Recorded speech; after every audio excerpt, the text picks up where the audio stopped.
L'Eurasie, le plus grand des continents.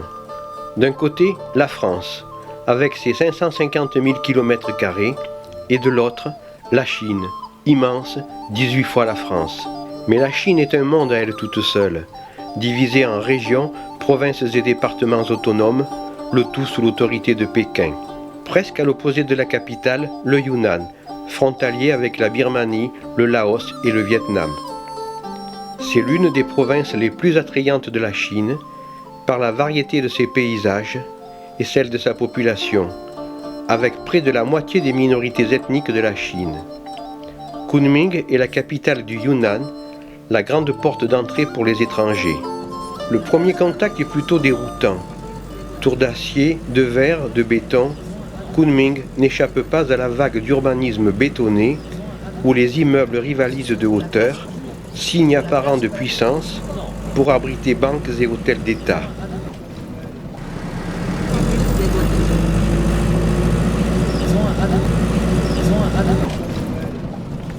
Le Yunnan avait été déclaré zone d'influence française au début du XXe siècle. On en trouve encore la trace avec les avenues bordées de platanes que les Chinois appellent les arbres des Français.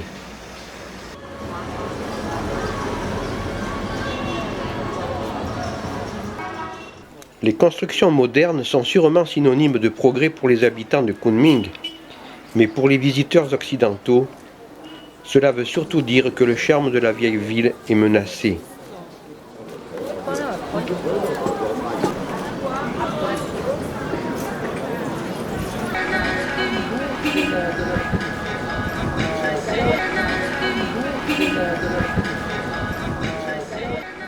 Les pittoresques ruelles, bordées de demeures en bois, sont en voie de disparition.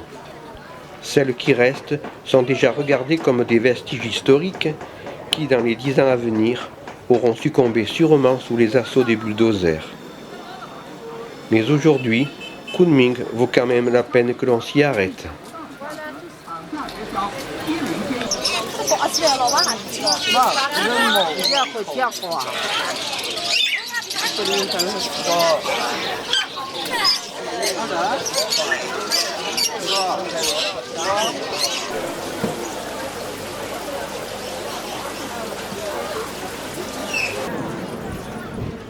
L'agglomération de Kunming compte près de 3,5 millions d'habitants.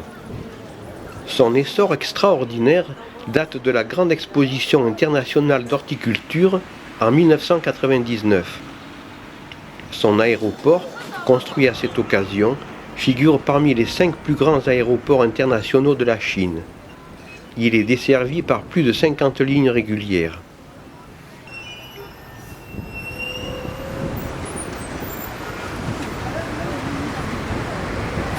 La publicité est omniprésente. Si le Yunnan fut autrefois le royaume du thé, des métaux non ferreux, exploités d'ailleurs par les Français avec leurs fameuses lignes de chemin de fer, il est en plus aujourd'hui celui du tabac vendu dans toute la Chine. Le Yunnan se développe aussi dans les nouvelles technologies. Sa capitale, très moderne, inattendue, ne correspond pas tout à fait à l'image rêvée de la Chine touristique. Heureusement, la musique électronique n'a pas encore tout envahi.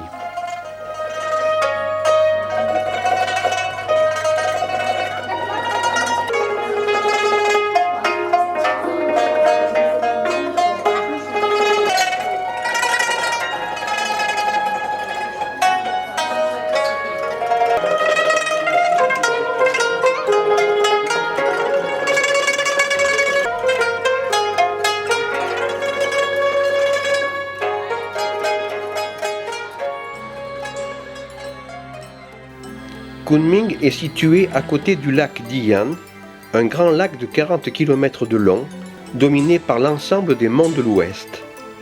Ces collines, qui du côté lac forment une énorme falaise, sont aussi appelées les monts de la beauté endormie.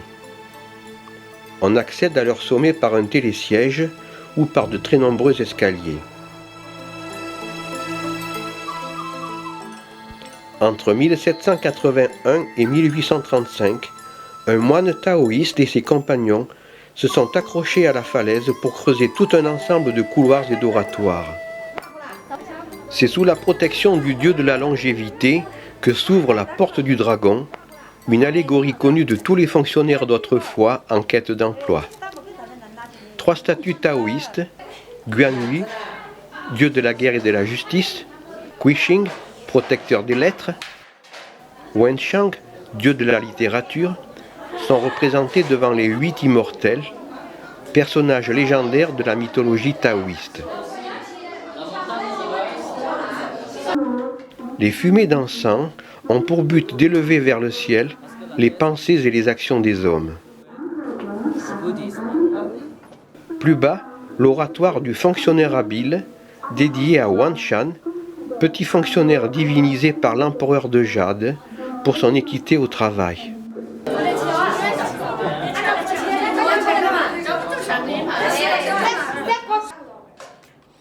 Cet endroit où les touristes se doivent de se faire photographier s'appelle la plateforme où l'on peut embrasser le lac Dian.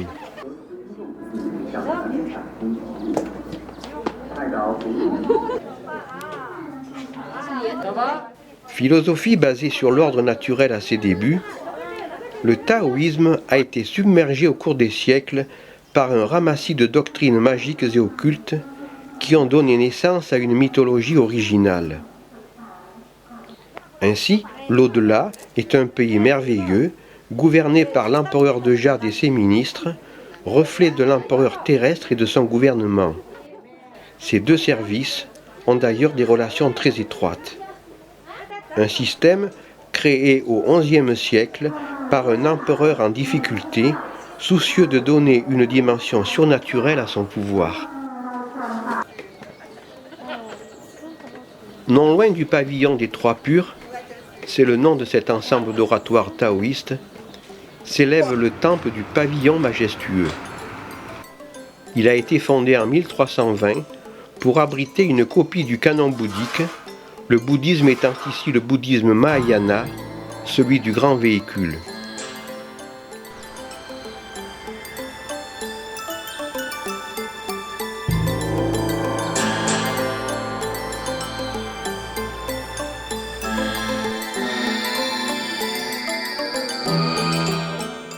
La salle majestueuse contient 3 grandes statues de Bouddha. Bouddha du passé, présent et à venir, ou encore Bouddha de l'Est, de l'Ouest et du Centre, selon les différentes écoles. Cette trinité est d'ailleurs typique du bouddhisme chinois.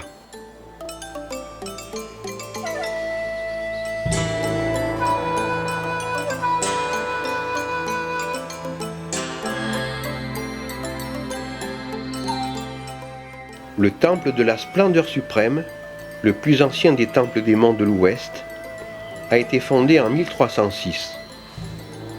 Il est bien protégé par les Yakapola, les gardiens de l'univers, objet d'une grande dévotion, bien qu'issus du bouddhisme tibétain. Ces 4 gardiens, un pour chaque point cardinal, ont des traits plus marqués que lors de leurs représentations habituelles, peut-être à cause de la peinture utilisée, qui est ici à base de pigments naturels, graphite, malachite et azurite.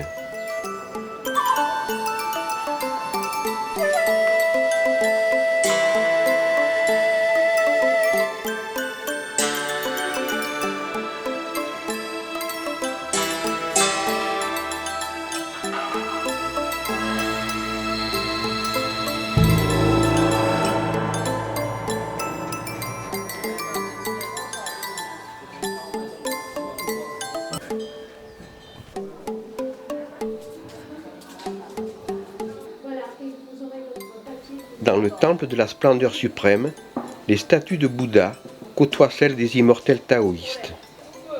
Ce syncrétisme entre les 2 religions est typique de nombreux sanctuaires chinois. Le bouddhisme du grand véhicule s'y prétend d'ailleurs assez volontiers.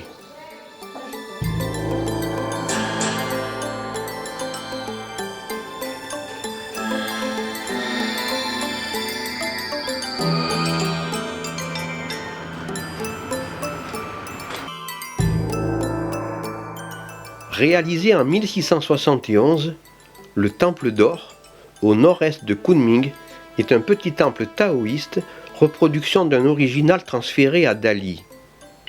Réalisé entièrement en bronze, y compris les tuiles, il pèse plus de 300 tonnes. Il paraît qu'il était autrefois recouvert d'or, d'où son nom, à moins que ce soit d'après l'éclat du bronze poli par les mains des fidèles et pris pour de l'or.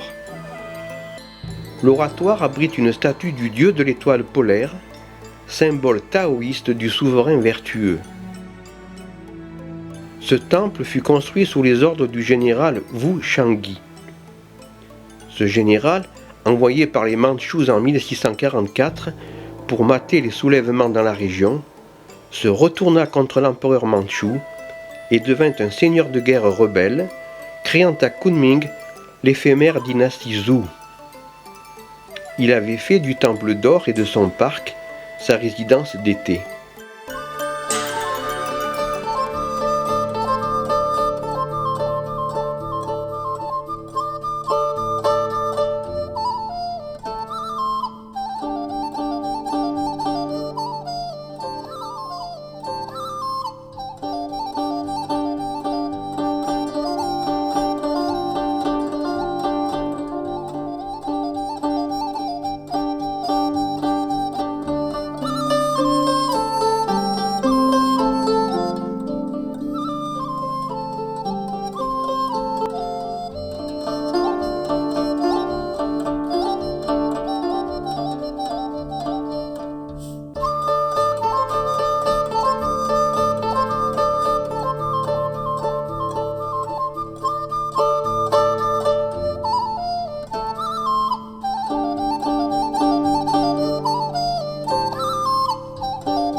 C'est à Shilin, à 86 km au sud-est de Kunming, que l'on visite la forêt de pierre.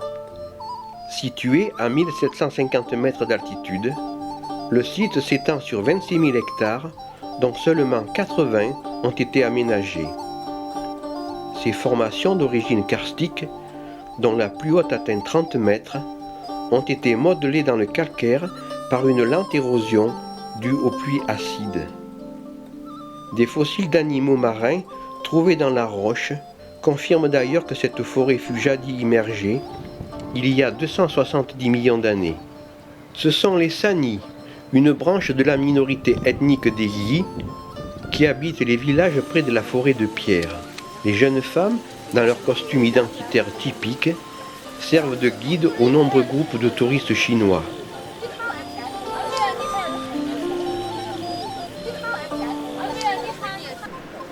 Les femmes plus âgées sont employées pour l'entretien du parc ou dans les productions artisanales qui seront vendues à l'entrée du site.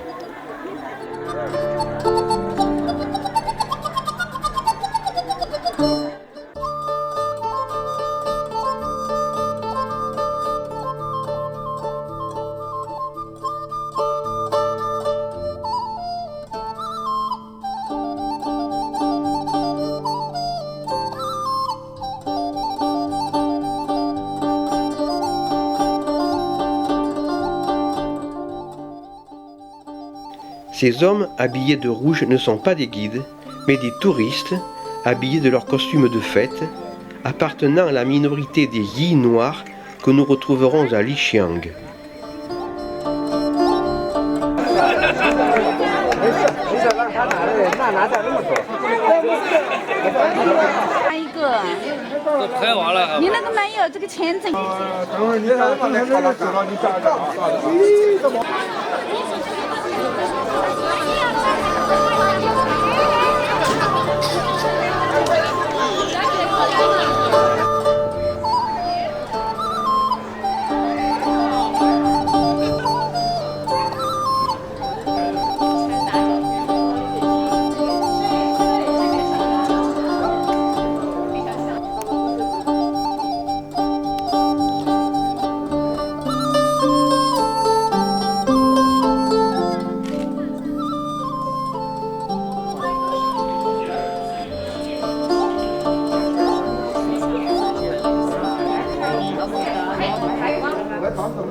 屁股疼。腿长刺。我也是家转的。呀，这可是。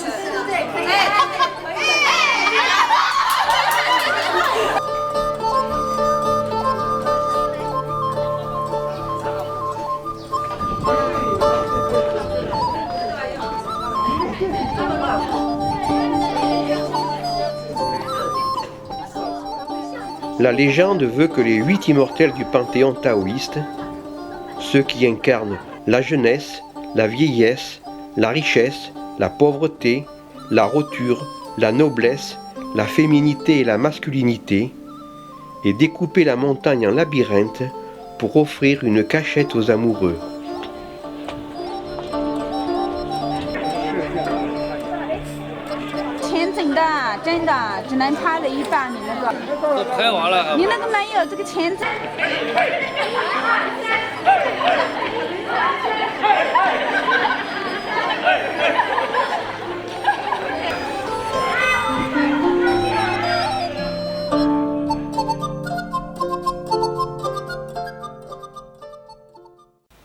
Jinghong est le chef-lieu du Sichuan-Bana, le sud profond du Yunnan, frontalier avec la Birmanie et le Laos. Au Sichuan-Bana, 70% des habitants font partie de ce que les Chinois appellent les minorités nationales. Les Thaïs, de loin les plus nombreux, puis diverses ethnies, comme les Yao, Aini, Tinuo ou Laru. Si l'animisme est encore bien présent dans beaucoup de ces minorités, la population est dans son ensemble adepte du Theravada, le bouddhisme du petit véhicule, très différent du bouddhisme chinois qui, lui, relève du grand véhicule. Le temple proprement dit est le Vihara, avec sa toiture typique, supportée par une double rangée de colonnes qui forment un déambulatoire autour de la grande salle centrale. Face à l'entrée, l'autel, qui supporte une grande statue de Bouddha. Pratiquement, tous les temples ont dû être reconstruits car détruits lors de la révolution culturelle. Traversant le Sichuan-Bana, le Mekong, qui s'appelle ici le Langkan-Chiang, était autrefois une grande voie de communication. Mais de nos jours, la route est bien plus rapide. Véritable écrin de verdure, le Sichuan-Bana, avec ses alternances de saisons sèches et humides, est une forêt tropicale qui offre une rare profusion d'arbres et de plantes de toutes sortes, dans un enchevêtrement troué seulement par la présence humaine, qui a su transformer la jungle en jardin fertile dont les produits alimentent les marchés locaux.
Les artocarpes, fruits à chair blanche de l'arbre à pain qui peuvent peser jusqu'à 15 kilos.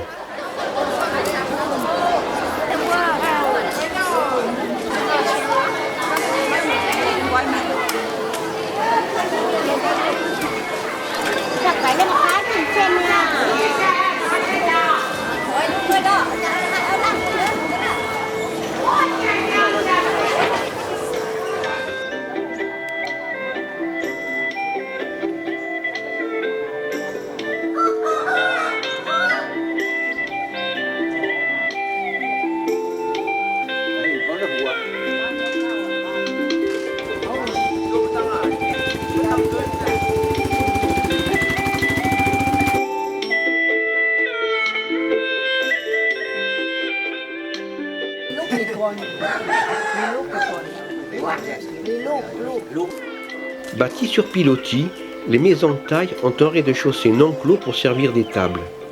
Le premier étage, lui, est séparé en deux. D'un côté, la pièce où l'on vit, avec le coin évier, le foyer, le garde-à-manger et tout ce qui est nécessaire pour vivre. C'est d'ailleurs dans cette pièce que l'on accueille le visiteur avec un verre d'eau tiède. De l'autre côté, des jeux de cloisons forment les chambres à coucher de chaque génération. Mais aujourd'hui, c'est la fête à Magnan. Sur la place du village, ces jeunes femmes préparent leurs prestations en choisissant les disques qui seront utilisés pour la musique de leur danse. Les moinillons du temple qui jouxtent la place ne seront pas les derniers pour profiter du spectacle. Au Chichouambana, la fonction monastique a été restaurée après les ravages de la révolution culturelle. Aujourd'hui, les jeunes gens retournent au monastère pour une éducation générale et religieuse dans leur langue.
Aujourd'hui, c'est la fête des femmes à Magnan, et en leur honneur, tout le village va se réunir autour d'un repas, préparé surtout par les hommes.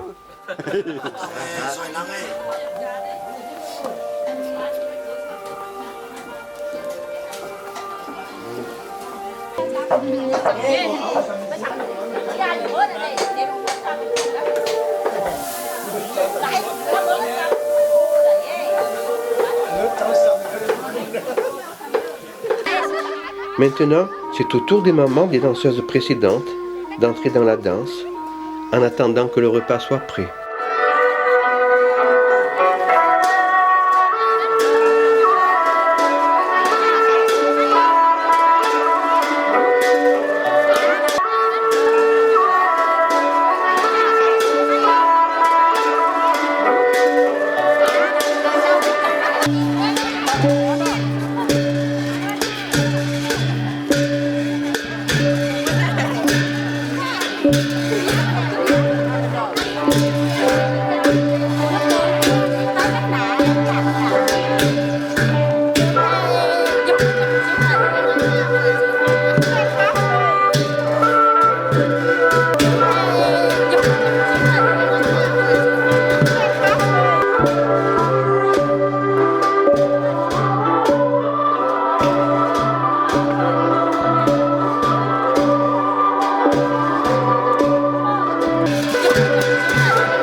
Ici, on danse encore pour son plaisir et celui de ses proches.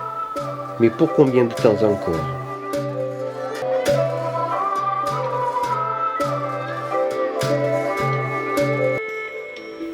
Alors que l'on pensait que la culture de l'EVA était impossible au nord du 17e parallèle, le Xishuangbanna est au 21e, il s'est finalement bien acclimaté et la région est devenue le deuxième producteur de latex en Chine.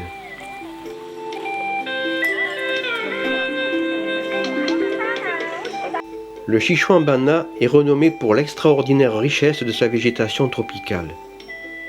Le jardin botanique de Menglun a réuni tout un échantillonnage d'arbres tropicaux, de palmiers, de bambous, de plantes oléagineuses et médicinales, sans oublier les arbres fruitiers, dans un immense parc très fréquenté par les touristes chinois.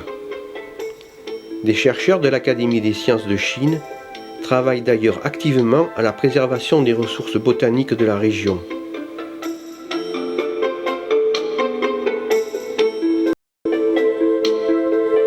Cette plante attire beaucoup les touristes chinois.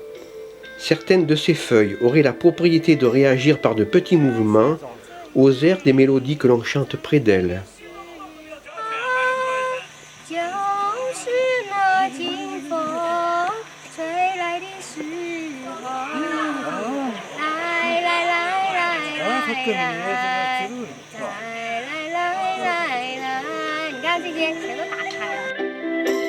Suite au déboisement intensif pour l'agriculture, on a dû créer de grandes réserves de forêts tropicales pour protéger les centaines d'espèces végétales et le millier d'espèces animales, dont l'éléphant, qui vit encore en troupeau sauvage, et le tigre, menacé de disparition.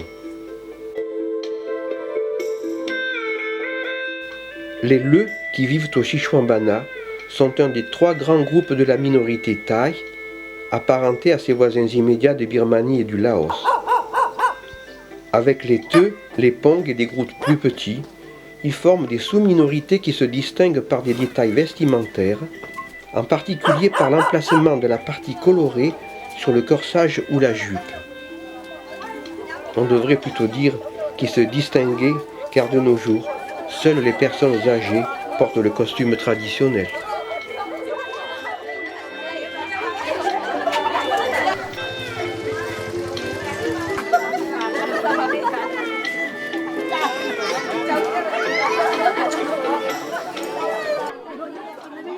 Aujourd'hui, tout le village est réuni pour un repas donné à l'occasion d'un mariage. Les hommes vont manger seuls à l'intérieur d'une grande pièce, tandis que les femmes et les enfants prendront le repas à l'extérieur. Dans ces papillotes, du riz tout simplement.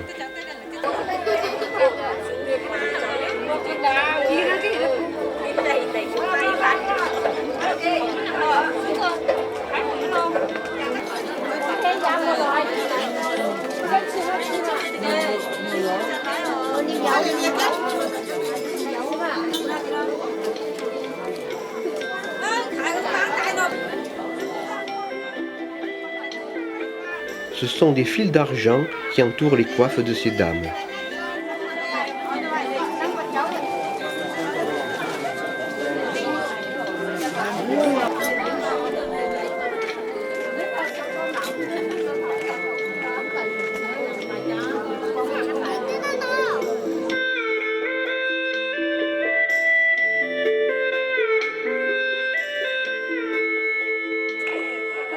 Les femmes thaïs sont des tisseuses émérites. Les broderies de leurs habits sont réalisées séparément sous forme de longues bandes. Une fois coupées, elles seront cousues sur le vêtement lui-même. Ces pièces rapportées, en plus de leur effet décoratif, servent ainsi de renfort contre l'usure, ce qui n'est pas négligeable.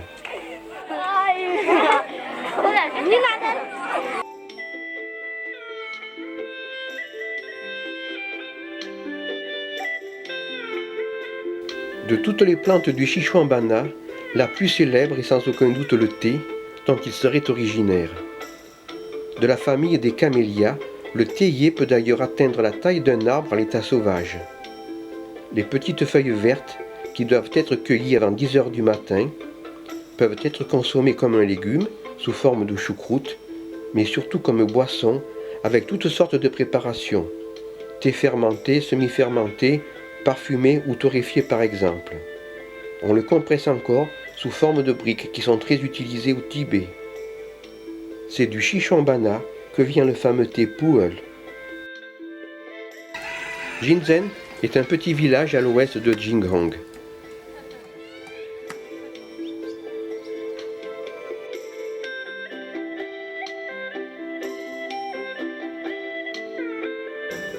La terre argileuse est mise à profit pour la réalisation d'objets de décoration des toits de maison. Préalablement moulés, ils sont finis un par un au couteau.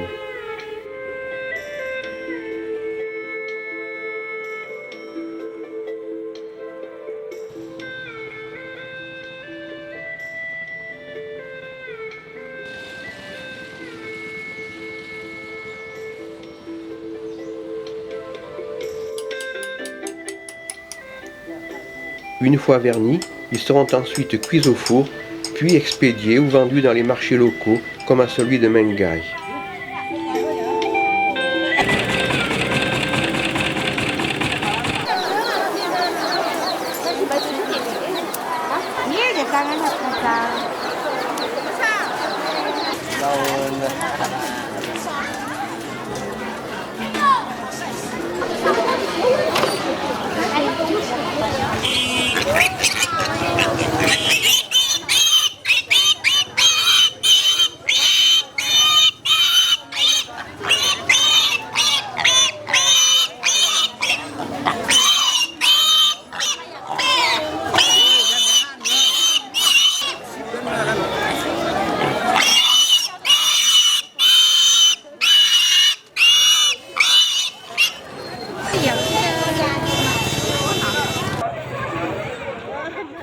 Et oui, ces petits chiens sont destinés à être mangés. En Chine, tout ce qui a 4 pattes se mange, sauf les tables et les chaises.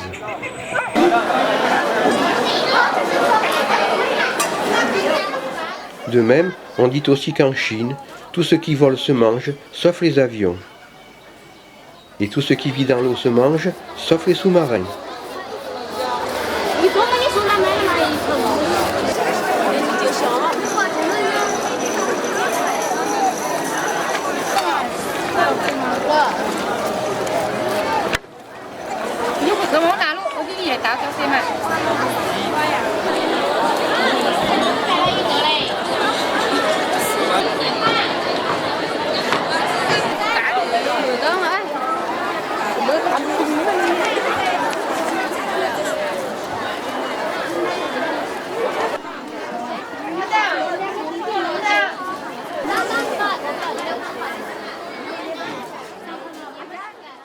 La réalité des marchés est bien loin des dépliants touristiques, où l'on vante le chatoiement des costumes des différentes minorités, alors que celui-ci a pratiquement disparu.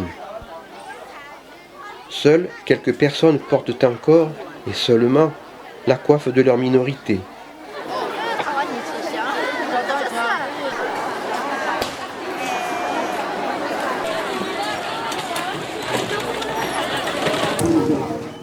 Ici, comme ailleurs, on dirait que maintenant, les jeunes n'aspirent plus qu'à se fondre dans le moule international.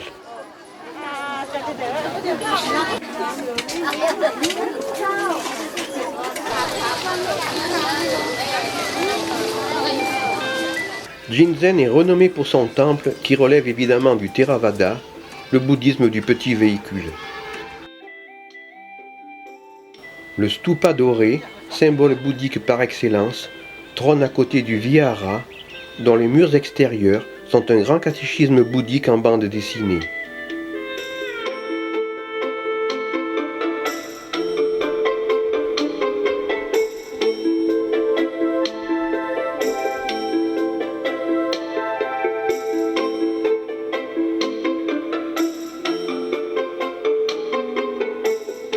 Mais le bâtiment le plus fameux, construit en 1701, mais rénové depuis, est le Buzu, le pavillon octogonal, qui correspond à la salle du chapitre et où se réunissent les moines une fois par mois pour réciter les 277 règles qui régissent la vie monastique.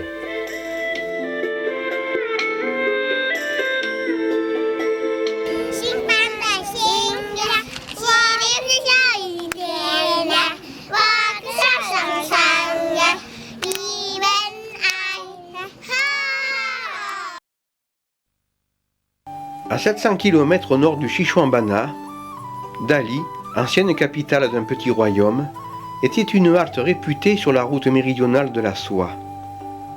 Dali est aussi la terre d'origine de l'ethnie Pai, le peuple aux vêtements blancs, qui tout en conservant le contrôle de son territoire, a toujours été très ouverte à l'influence de la civilisation Han, d'où le côté très chinois des maisons Pai.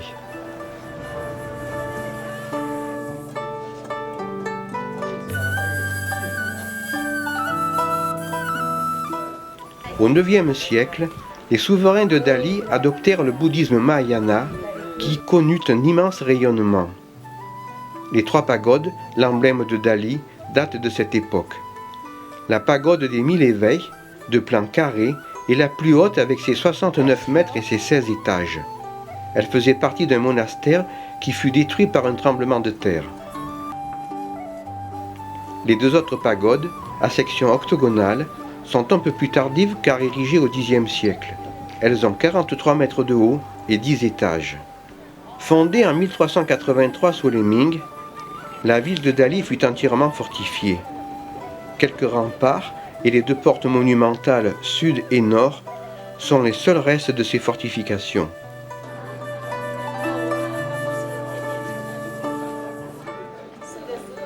Située entre les montagnes Kangshan et le lac Erai, Dali, de par sa position, contrôlait dès le 8e siècle les routes marchandes entre la Chine, le Tibet, la Birmanie et l'Inde. De nos jours, Dali est devenue une étape de détente pour les touristes chinois qui peuvent ainsi profiter du festival des musiques traditionnelles régionales.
C'est du flanc de la chaîne des Kangshan, dont l'altitude moyenne est de 4000 mètres, que l'on extrait depuis plus de 12 siècles le marbre le plus apprécié de Chine. D'ailleurs, marbre se dit en chinois Dalishi, c'est-à-dire la pierre de Dali.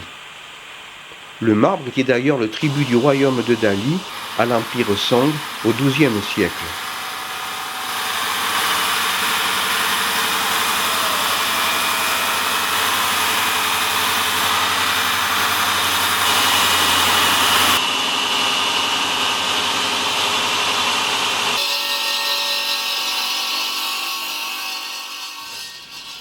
Les blocs de marbre sont débités et vendus sous différentes formes, y compris sous forme de tableaux lorsque les marbrures forment un joli dessin, ou sous forme de vase, mettant en valeur les veines de la pierre.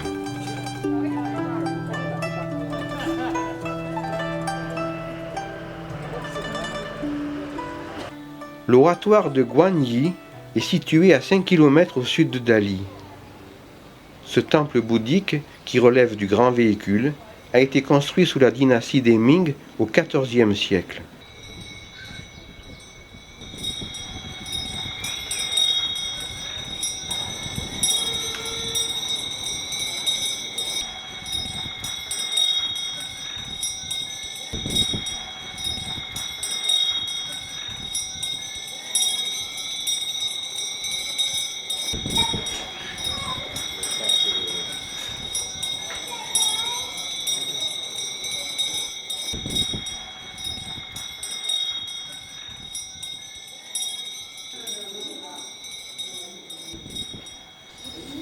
Si l'on retrouve évidemment la trinité chinoise bouddhique, ce temple est surtout dédié à Guanyi, la déesse de la miséricorde, représentée ici sous les traits d'une vieille femme. Guanyi est la forme féminine d'Avalokitesvara, le Bodhisattva, c'est-à-dire celui qui a renoncé au paradis pour guider les humains, le plus populaire de la religion chinoise. C'est l'incarnation de la bonté compatissante, intercédant pour les humains.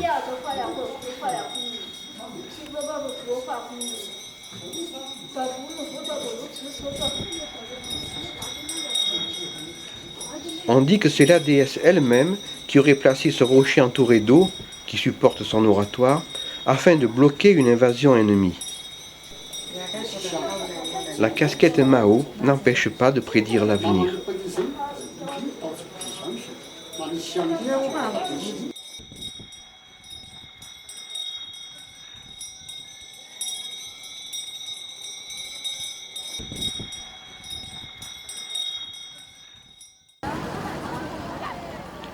Toute la richesse de la production agricole de la région de Dali se retrouve au marché de Shizhou.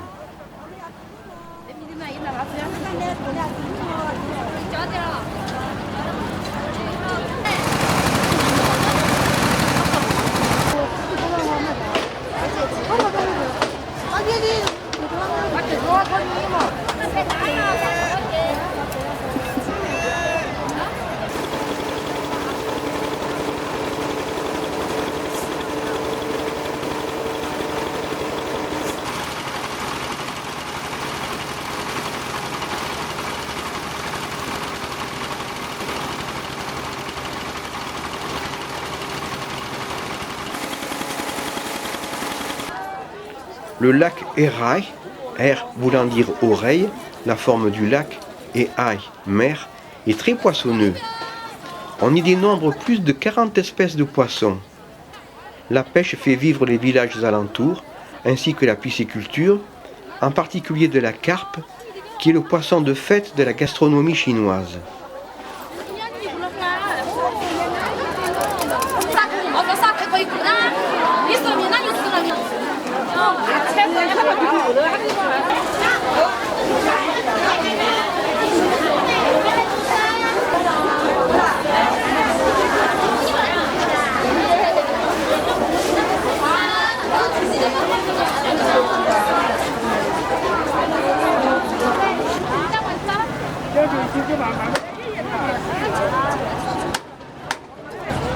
Ces bâtonnets rouges sont tout simplement des bâtonnets d'encens.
Ici, le papier toilette se vend au poids et le conditionnement est plutôt limité.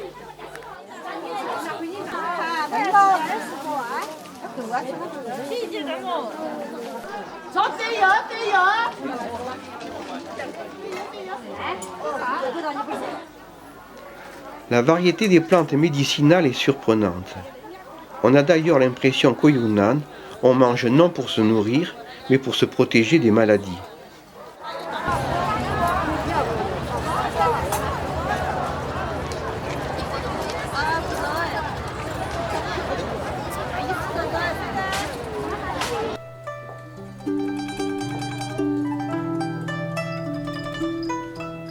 Les pailles de Dali perpétuent une technique de réserve dans la teinture des tissus que l'on appelle très improprement batik, alors qu'elle ne doit rien à la cire et tout à la dextérité des couturières. L'emplacement des motifs sur le tissu se fait à l'aide de pochoirs. Notez que les marques ne correspondent pas à la forme du motif. Elles sont simplement là pour indiquer aux couturières comment coudre et nouer les parties du tissu à préserver de la teinture. Ces parties sont d'abord fixées par un faux fil passé à l'aiguille, puis ensuite tortillées et enserrées très fort pour éviter que la teinture ne passe au travers.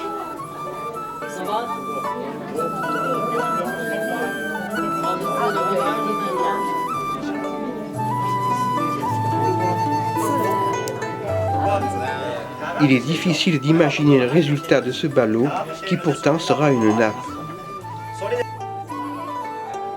Les nœuds terminés, le tissu est alors plongé dans un bain de teinture, et cela jusqu'à 10 fois, selon la couleur recherchée.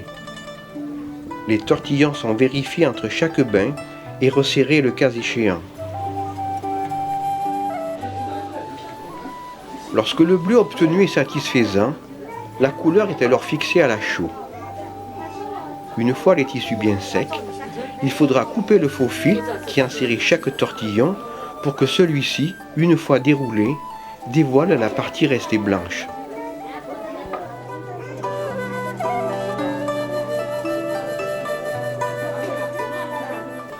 Les grandes lignes blanches perpendiculaires sont des broderies mécaniques rajoutées par la suite.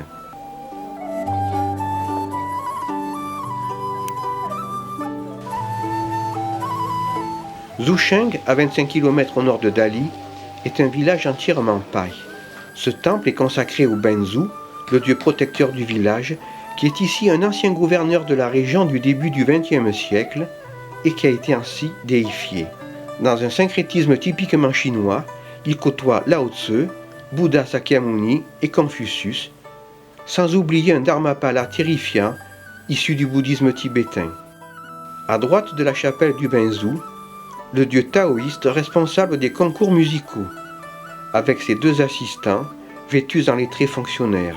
Dans l'autre chapelle, Guan Yu, le dieu taoïste de la guerre, entouré de son fils vêtu de rouge et de son général, hallebarde à la main. À Zhucheng, Certaines maisons ont conservé de beaux détails typiques de l'architecture traditionnelle.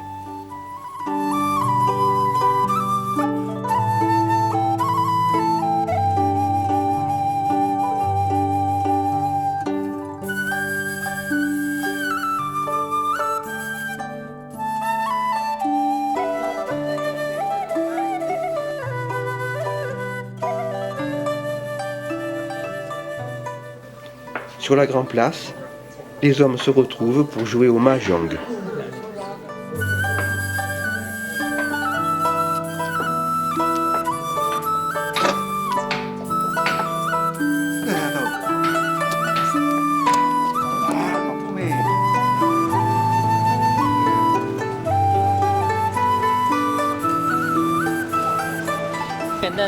Le village de Xinhua, à mi-chemin entre Dali et Lixiang, est situé au pied des Changshan et au bord d'un petit lac peu profond, renommé pour certains de ses poissons.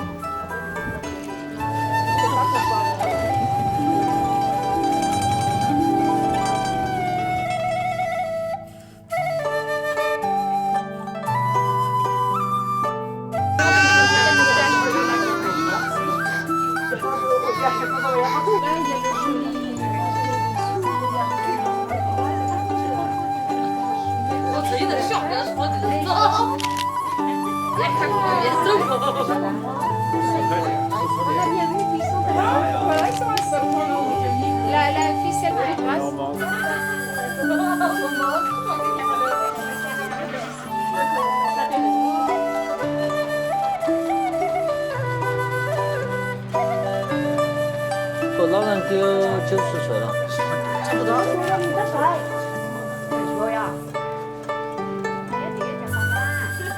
Comme beaucoup de villages, Xinhua sont lavoirs à l'eau courante. Mais ici, il faut entendre lavoir au sens très large du terme, car on n'y lave pas seulement le linge, mais aussi les légumes et la vaisselle, en respectant toutefois une certaine hiérarchie. D'amont en aval, on lave d'abord les légumes, puis en dessous la vaisselle, et enfin le linge.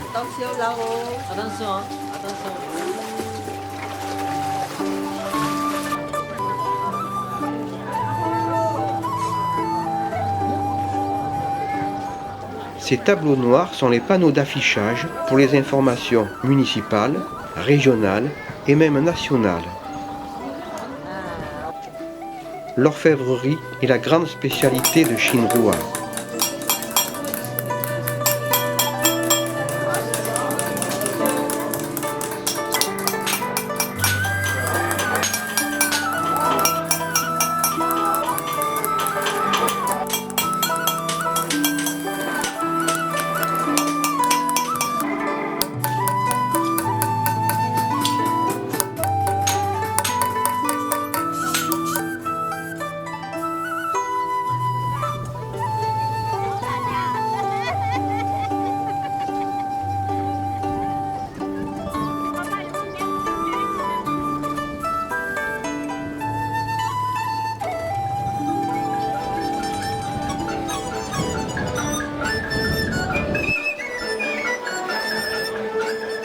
La campagne, jusqu'à Lixiang, est marquée par la juxtaposition du jaune des champs de colza au vert des champs de riz ou de fèves dans de grandes compositions abstraites.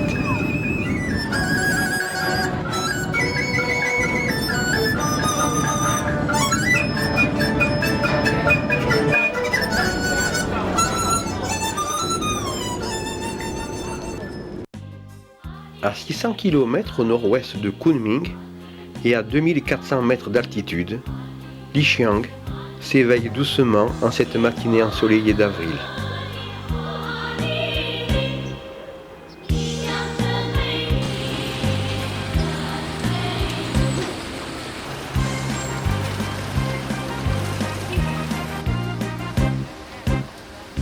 Sur le trottoir, on prépare les petits déjeuners. Il y a deux Lixiang. Une ville nouvelle, moderne, avec ses immeubles lancés vers le ciel, reconstruite après le tremblement de terre de 1996 qui l'avait complètement rasée. Et puis, il y a la ville ancienne, celle que nous voyons, avec ses maisons en bois, qui, elle, était restée indemne et qui a gardé tout son charme.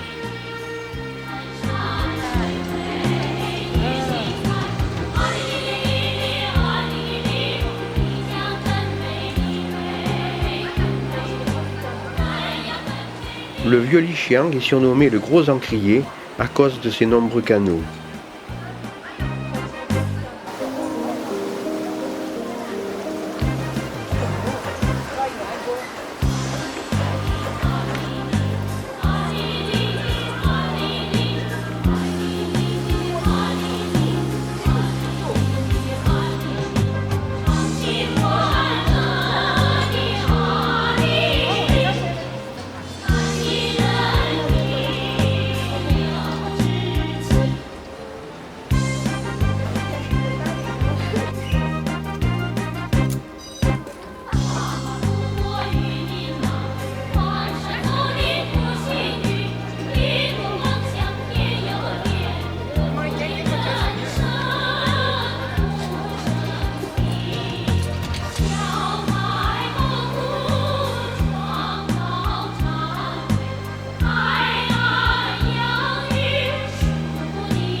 Lixiang est un pays nachi.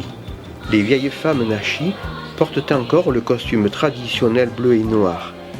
Leur cape en T, qui sert à porter le panier sur le dos, symbolise le ciel. La partie claire représente le jour, la partie sombre la nuit, et les cercles brodés, les étoiles.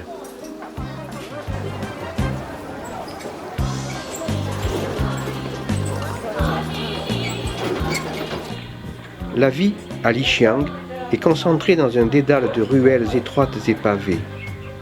Les rez-de-chaussée sont occupés par les échoppes, tandis que les étages sont réservés aux pièces d'habitation.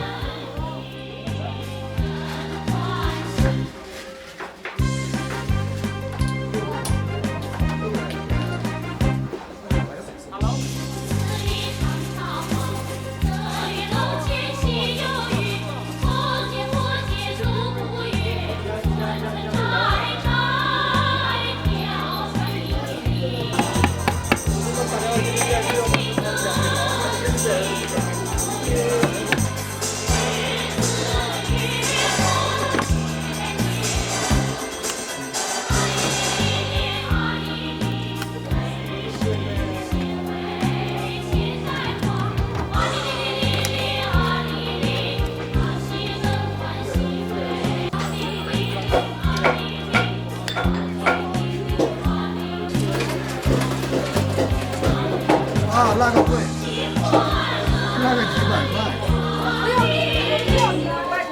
我知道，那个其实最低要400，那个是天然的，天然的。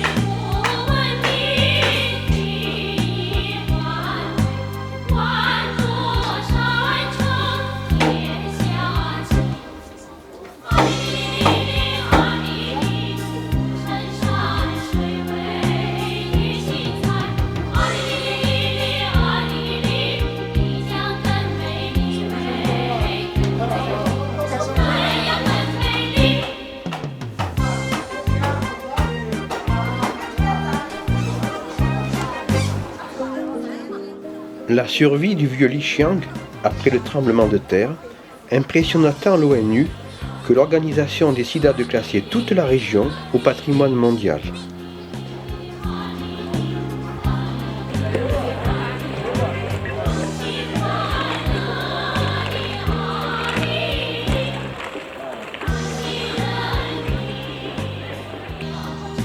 Le village de Longquan, au nord de Lixiang, est un petit village nachi typique de la région.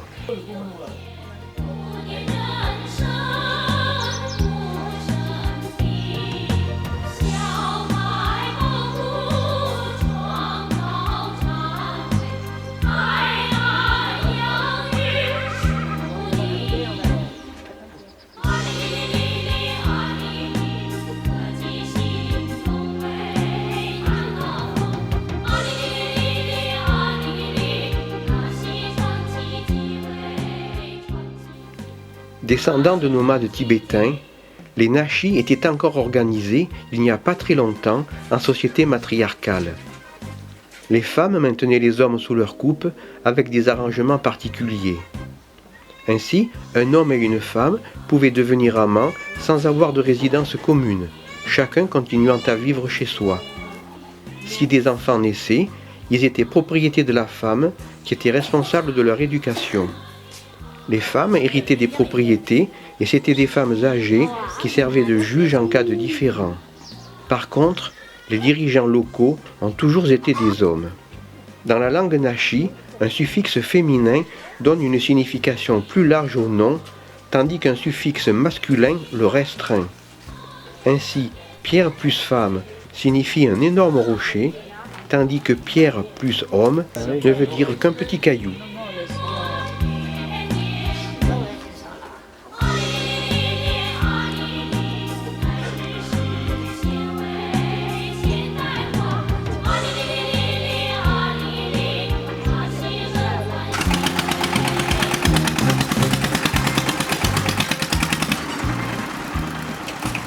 Ces meules d'aiguilles de pin serviront de combustible pendant l'hiver.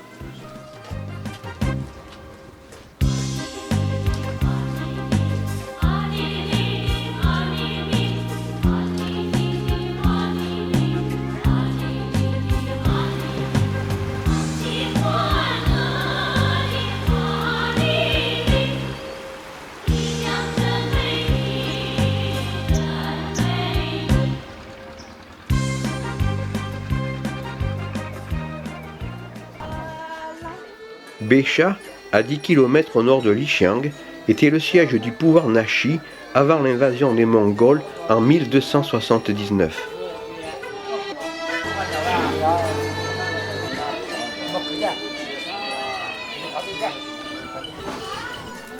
Bécha abritait autrefois 12 temples bouddhistes célèbres pour leurs fresques. De nos jours, c'est encore un temple qui attire les touristes, le temple des tuiles vernissées.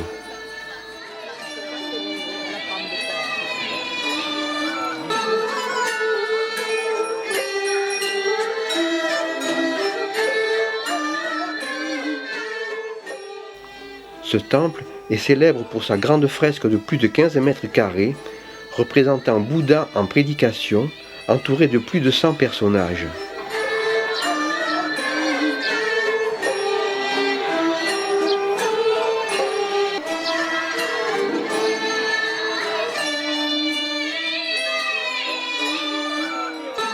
Toute une activité touristique gravite autour du temple.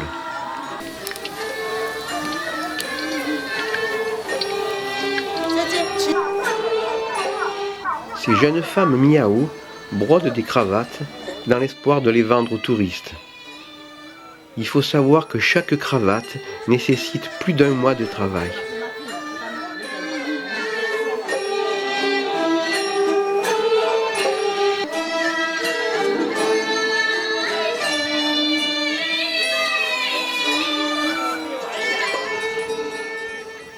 Un peu plus loin, des jeunes femmes Nashi proposent quelques danses traditionnelles.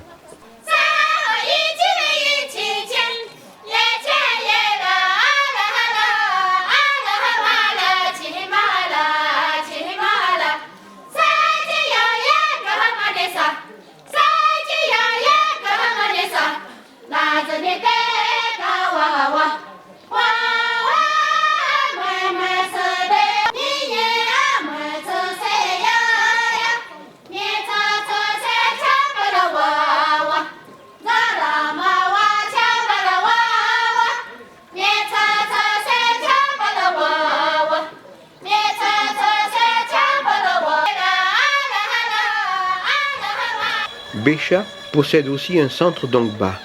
Au contact des Tibétains et des Han, les Nashi ont développé une culture originale et syncrétique. Leur religion est un mélange d'animisme, de chamanisme et de religion chinoise classique. À la fois sorciers et chamans, les Dongba, aujourd'hui peu nombreux et âgés, sont les dépositaires de cette religion. Des aspects de la culture Dongba sont donnés à Lixiang dans un théâtre particulier. Du coup,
Le canon d'Ongba et les textes liturgiques sont rédigés dans une écriture pictographique originale de 1500 signes environ, dont l'origine est assez mystérieuse.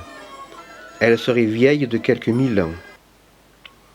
Seuls les Dongba connaissent cette écriture qui semble leur servir surtout d'aide-mémoire, une sorte de trame sur laquelle ils broderaient au cours de leur chant liturgique.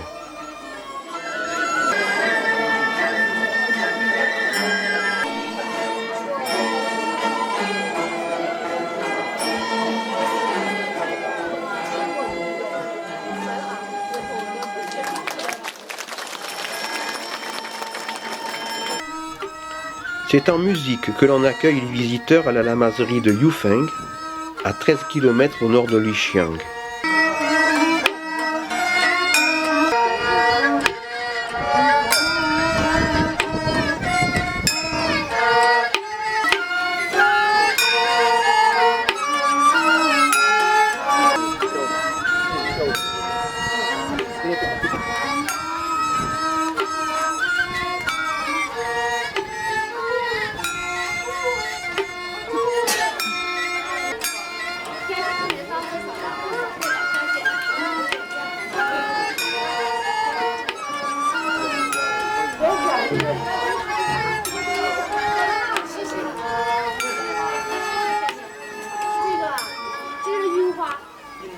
Ce monastère bouddhiste, édifié en 1756, est surtout célèbre pour son camélia aux 10 000 fleurs, formé en réalité par 2 arbres entrelacés, vieux de 500 ans.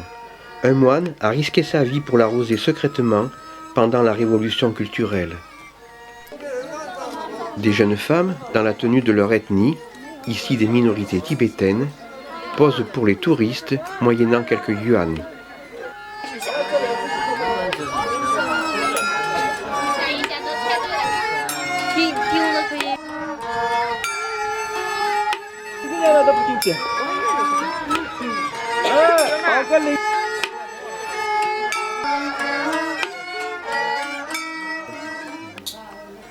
À l'intérieur du temple du sommet de Jade, une seule grande statue de Bouddha, car le monastère ne relève pas du bouddhisme du grand véhicule, mais du bouddhisme tibétain, de l'ordre Karmapa des bonnets rouges pour être plus précis.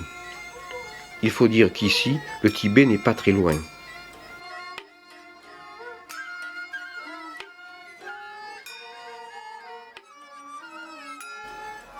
Quelques moines ont réintégré le monastère depuis la fin de la révolution culturelle, mais l'activité religieuse ne semble pas très forte.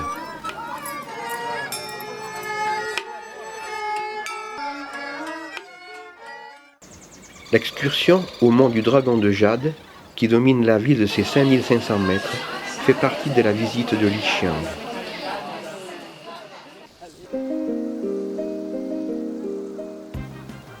Le télésiège amène les touristes à la plaine de la montagne des nuages. Mais aujourd'hui, la vue promise n'est pas là.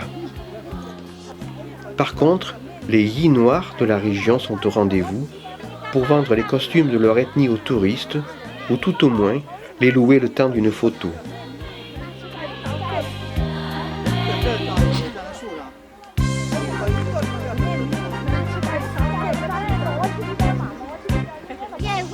Cette coiffe originale est celle des femmes mariées des Yi noirs. Elle est formée par un cadre en bois posé sur un turban.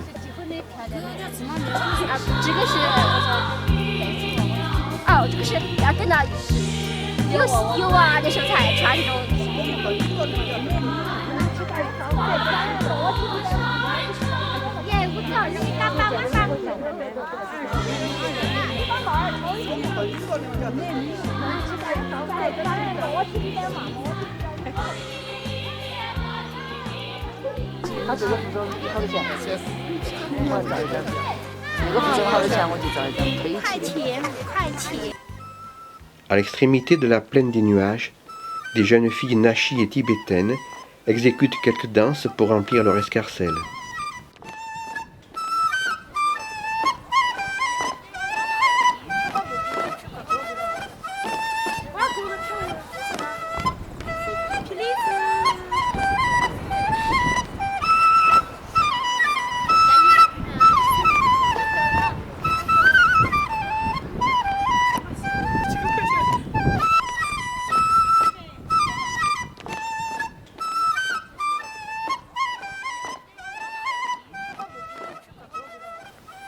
Évidemment, le lendemain matin, le soleil brille sur le mont du Dragon de Jade, tandis que le parc de l'étang du Dragon Noir de Lixiang est encore dans l'ombre.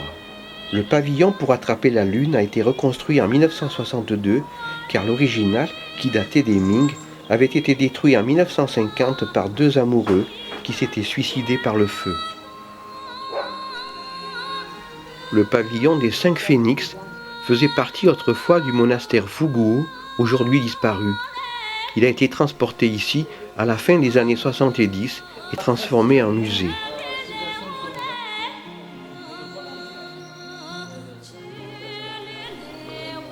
Les pointes de ces 3 toits étant assimilées à des phénix, on doit toujours en apercevoir au moins 5, d'où son nom de pavillon des 5 phénix. Certains disent que l'étang du Dragon Noir est le joyau de Lixiang, et que Lixiang est la perle du Yunnan.